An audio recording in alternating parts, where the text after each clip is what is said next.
Hello,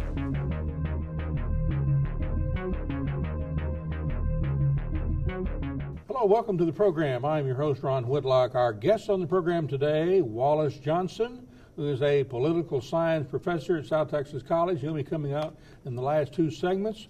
On the set at this particular point in time, Mario Reyna, Dean of Business, South Texas College, and Tom Coyle, Ph.D. in Business Administration, with a specialty in international business.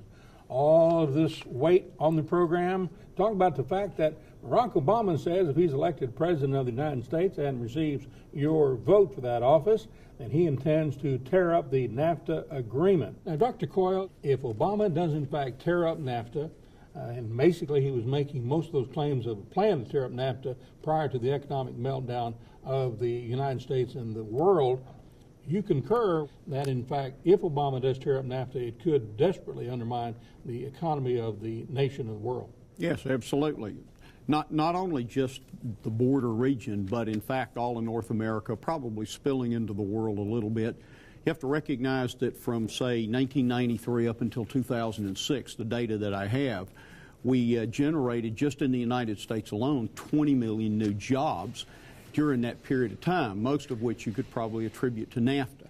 Our exports with Canada and Mexico have more than doubled during that same period of time, and these two countries represent a third of our entire exports for the U.S. And so to put that at jeopardy puts an awful lot of stuff from a global or a countrywide perspective at risk. Absolutely. We just went through a process where we had to appropriate $700 billion to bail out Wall Street. If you try to stop NAFTA, NAFTA is a $1 trillion trading bloc. Can you imagine for a minute what would happen if somehow we decided to stop this process? It would be, I think, almost chaos. So NAFTA is here to stay. It's not going to go anywhere. This is a very important trading agreement that we have with Canada and Mexico that is probably going to include other countries in the near future. Are both of these gentlemen on the Democrat ticket, that being Obama and Biden, coming from the Rust Belt, so to speak, coming from more of a union area of the nation? Are they basically remembering back 15 years ago when those plants were closing, when NAFTA was being implemented? Are they still back in that mode in their mindset, do you think? I'm not sure exactly what their mindset is, okay? So I'm not going to try and guess what they're thinking, what they're not. I think, though, anytime that you're around a facility, a plant, or a town where you lose jobs, that becomes a real disaster. If you remember back in Desert Storm, a reporter asked Norman Schwarzkopf, said, "General, were the casualties acceptable?"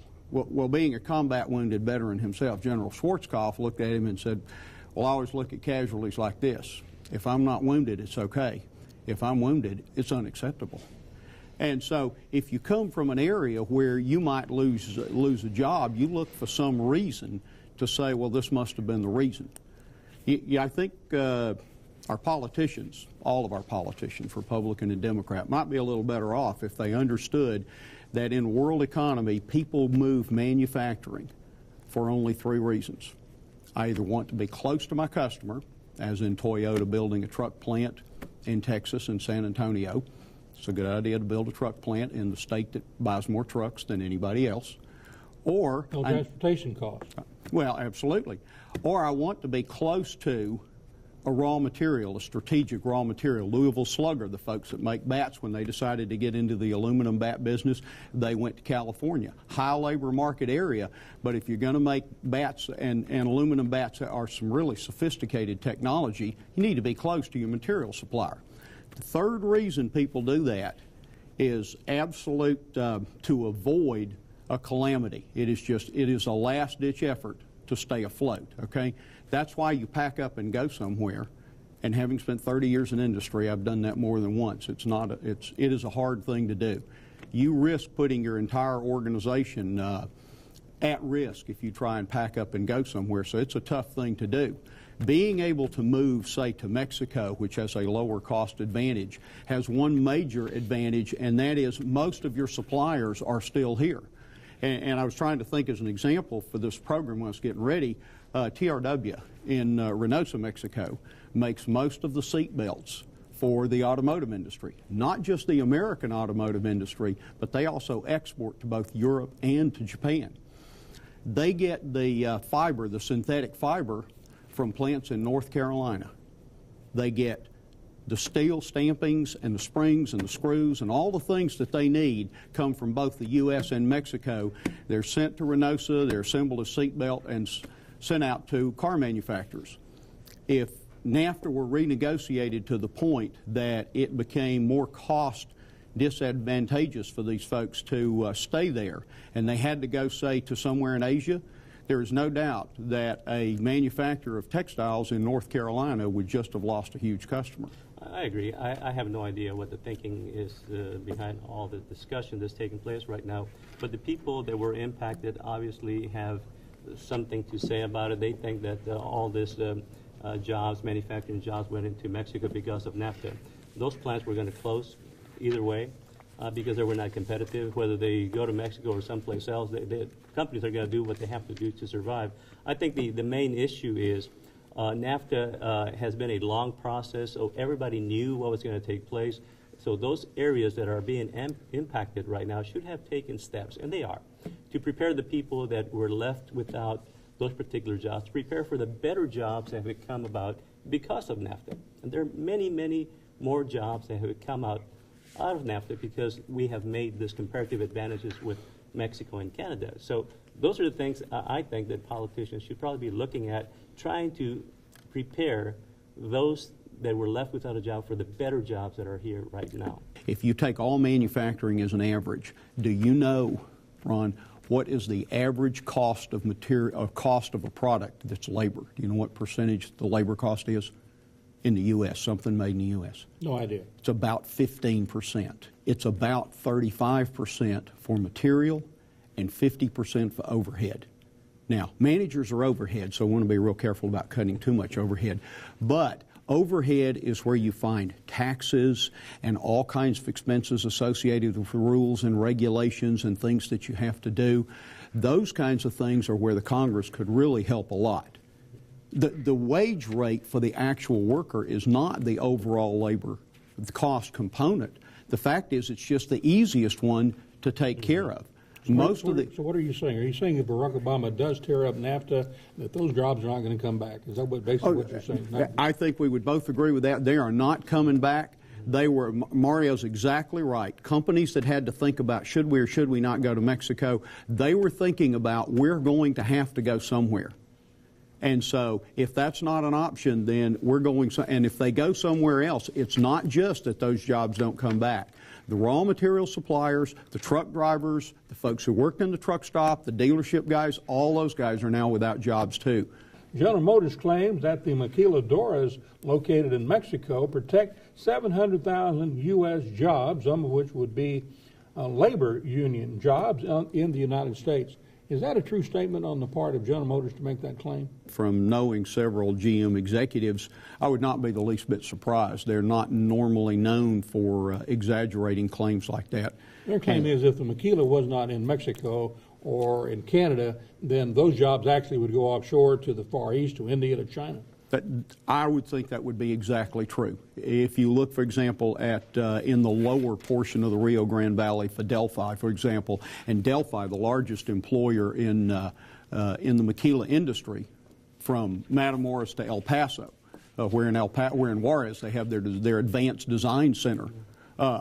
But in the lower Rio Grande Valley, in and around Matamoros and Juarez, where they have several assembly plants, they are making things like steering wheels, dashboards, things like that. They put those things on a truck and they're on their way to an assembly plant somewhere up in the north, and they do that quickly and efficiently. Now, if those guys had to leave and they had to go to Asia, nobody is going to be sending steering wheels, radios, and dashboards across the ocean in a tanker. They're going to be building vehicles over there. So those components would be put on vehicles by union workers in particular in Detroit, but they would be manufactured as they are currently in Mexico at Maquiladora. Exactly. And part of the NAFTA agreement protects the origination of where the components are made. So if something is made in someplace in China, let's say, for example, is brought to Mexico for assembly, then it's treated differently tax-wise. So there's no advantage for the companies to have something made in China and brought to Mexico for assembly. So they have to make things in Mexico. And that's where all the jobs are created. If you keep everything within North America prospers. That's the idea behind NAFTA. So they're right. I mean, there's some protection being given to American workers. And of course, everything else involved with NAFTA, I said there's $1 trillion involved. That's creating a lot of jobs for a bunch of people. Logistics people, manufacturing people, people involved in the high technology jobs that are transferring things to Mexico. So there are lots of jobs involved here. You cannot stop $1 trillion. I spent 20 years in the maquila industry, and so I went back knowing getting ready for this show, and I looked at the first data that we had. You and I talked about this the other day. In 1974, when I had the first maquila association data for Matamoros, we had 26 members. And of the 26 members, 25 had gringo names, and they were all transplants. And we had one guy, his name was Rodriguez, and I assume we had him so he could show everybody how to get across the border and how to get back. But also in those days, you would have had one Mexican national generally on your plant staff. And that person would have either been the HR guy or the controller, and his job would have been to keep you out of jail. Now, spring forward to 2008, this year, I counted the rolls of the Matamoros Maquila Association one more time. We have 120 plants. Of the 120 plants, there are 6 non-Hispanic surnames. And most of those guys I know, and they are reasonably local. Now, when I say reasonably local, we're within 20 or 30 miles off the border both ways. But also we have at least one gentleman as far away from Peru. But even more importantly, the overwhelming majority of the plant staffs are now local folks, both sides of the border within 5 or 10 miles. Technically, this is called, as you know, knowledge dissemination or knowledge diffusion. It takes about 20 years to get a U.S. plant manager ready to go to work. So we have now developed to the point where, shifting from globally down to regionally, the maquilas have now brought an awful lot to the party. And what that brings to the north side of the river, for example, is Mexico has a very high tax rate. And so once you have a person who's a plant manager who, say, is a Mexican national, he doesn't want to pay the tax rate that he has to pay in Mexico, so he wants a green card. He wants to bring his family to Brownsville, El Paso, Laredo, wants to buy a house, put his kids in school, buy a car, on and on and on. So it has a tremendous effect for the economy. Yeah. Well, one thing that we need to also keep in mind is that because of NAFTA, there's a lot of manufacturing companies that have come from all over the world to set up shop in Mexico because they want to sell in America. We have to remember that Mexico has a $1.3 trillion economy. Mexico is considered, depending what day of the week it is the 12th or the 13th largest economy in the world. So we're not talking about an everyday economy here. This is a huge economy that we have to take serious. And the more that we go forward, the more foreign direct investment that is going into Mexico. And that is having an impact on the things that we do, because Mexico imports all of their products from us. So I don't see how this could work for anyone to even try to think that we need to somehow, as you said earlier, tear up NAFTA. It just won't work. What does Barack Obama and Joe Biden need to understand about NAFTA that they may not understand? I think that the two candidates really ought to try and understand what does it mean to do business in a global economy. We are intertwined as countries doing business to the extent that the fewer regulations and restrictions there are between governments and countries, the better the economies seem to fare. And a quick example is, if you're moving a truck from Texas to Oklahoma, you can typically cross that border at 65 or 70 miles an hour, slow down a little bit for the weigh station, and keep going. If you go down to one of the bridges, 25 bridges along the southern border, there's going to be a very long wait. It tends to slow down. Anything you can do to speed commerce is typically much better. I think the only other thing I'd point out to the candidates, and Mario touched on it when he talked about the size of Mexico, there are roughly, give or take on any given day, depending on who's at war and who's not, maybe 200 countries in the world. There are only about 13 or 14 of those that are in the trillion-dollar club. The United States, Canada, and Mexico are in that club. A few in Europe, a couple in Asia, and 3 in Asia, and that's it. And to try and upset something with one of our major trading partners that is in fact a very large economic power, it just doesn't seem to make any sense. As part of that, we did talk to Silvestre Reyes, the congressman, powerful congressman from the city of El Paso. Told him about that. Here's his reaction. In terms of NAFTA, in the last 10, 12 years, is greatly diversify our economy in the El Paso area. I think that is the key, not just in El Paso, but all along the border. It just makes good economic sense. I do not think that revisiting the whole issue of the North American Free Trade Agreement would be a good idea at this time.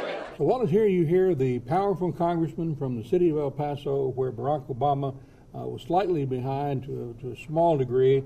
A first poll taken on the border to John McCain and potential voters who plan to vote on November the 4th, that he himself said NAFTA should not be revisited by the Barack Obama administration if elected. Mr. Reyna and Dr. Coyle, went over some of those potential pitfalls in the previous segment. However, I think we have to kind of step back for a little bit and look at some political realities. And let's look at the electoral map, for instance. Senator Obama and Senator Biden really have to win states like Michigan, Pennsylvania, Ohio. So their message is going to be tailored for voters in those states. Do they care about voters along the border region? Of course they do. But in the electoral college system that we have, Texas is a red state. So maybe as candidates, they can afford to say things that may not be in the best interest of voters along the border counties. Well, some of the voters, especially from El Paso, where Barack Obama was running slightly behind in the first poll to John McCain. New Mexico is an important swing state. Colorado just to the north, another important swing state. So the Obama campaign is watching this because those are states and communities of interest that are very dependent upon NAFTA continuing to exist as it is and the maquiladora operations continuing to operate as they do. That's quite true. And if you look at the polling numbers from New Mexico and Colorado, those are both considered so-called battleground states. Senator Obama is pulling slightly ahead in both of those states. I saw Governor Richardson on television yesterday coming out still very strong for Senator Obama, loyal to his party.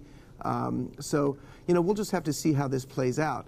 I have to disagree a little bit with you, Ron, in that Obama hasn't said he wants to tear up NAFTA. He said he wants to renegotiate, and in particular from his website, he says here, enforce trade agreements and stop countries from continuing unfair government subsidies and work with leaders in Mexico and Canada to re-look at NAFTA. So I don't know if the sky is falling on NAFTA if Obama wins, but there may be some fresh new looks at it, in conjunction with our allies in Canada and in Mexico.